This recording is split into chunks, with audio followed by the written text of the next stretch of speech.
So that hunch brings me to Michael Avenatti.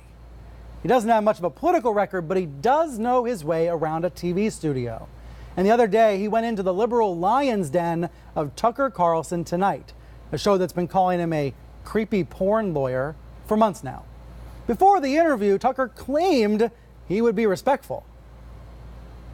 We've invited him on the show many times to talk about his plans, but he's always declined until tonight. He's now agreed to appear on our set, provided we give him time to state his case, and we're, of course, happy to do that. In the past, he's also demanded that we stop referring to him by a certain unflattering nickname. And we haven't agreed to that demand, but tonight, as a gesture of goodwill, we will not use that nickname. And then for the next 12 minutes, Tucker's show did use that nickname in all of the banners on screen. You'll see them here. Stormy's lawyer as creepy porn president. Now, Avenatti turned it around on Carlson like this. Why is it that you don't call Donald Trump the creepy porn president? He's the one that had sex with a 4-month-old son at home with my client without a condom. After he got off set, Avenatti called Tucker's show trash TV. So why did he show up there in the first place? Michael Avenatti is here now to tell us why.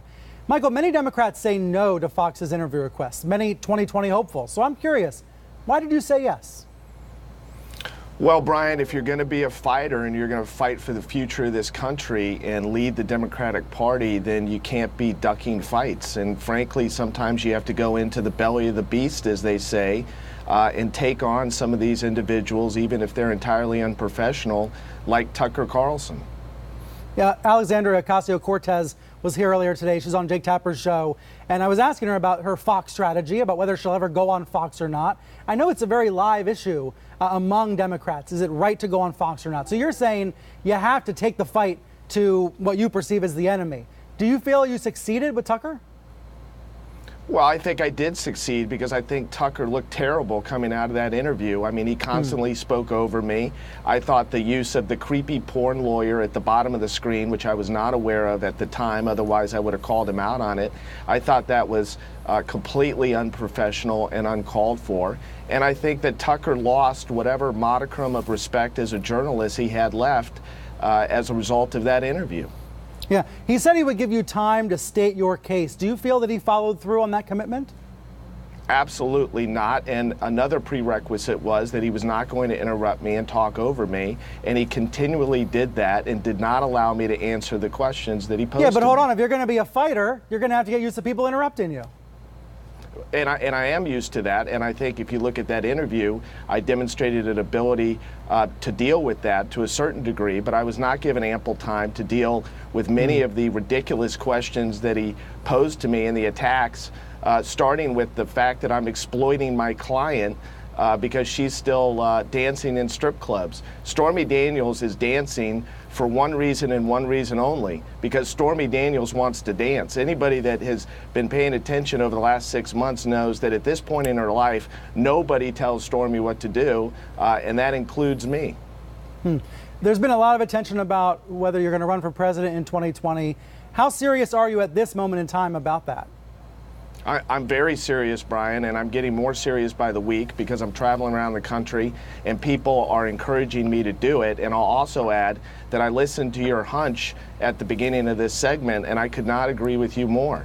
The fact of the matter is, and people may not like this, and we could have a debate as to whether it's good for America or not, but we live in a different media age, a different realm, if you will. And whoever is going to aspire to the presidency is going to need to understand what that realm entails and how to navigate it. And Donald Trump, you can say a lot of negative things about him, and I do.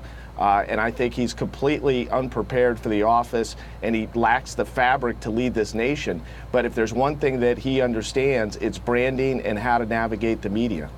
Yeah, I don't know. I agree with you. I don't know if it's a good thing that star power and TV savvy is required for the job, but I think it is. And by the way, I think President Obama also had a lot of TV star power, and that helped him pre-Trump. But Trump is more evidence of this. And looking ahead to 2020, one reason why I'm taking you seriously as a contender is because of your presence on cable news.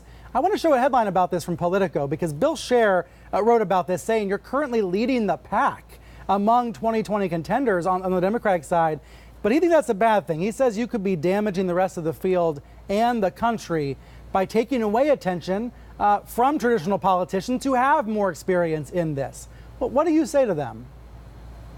Well, I completely disagree with that on a number of fronts. First of all, on Thursday, the New York Times published an op-ed that I wrote relating to the indictment of the president that dealt with some very complicated constitutional law matters. I've got 20 years of experience at a very high level as an attorney. I understand how governmental regulations are passed, how laws are passed, how the Supreme Court works.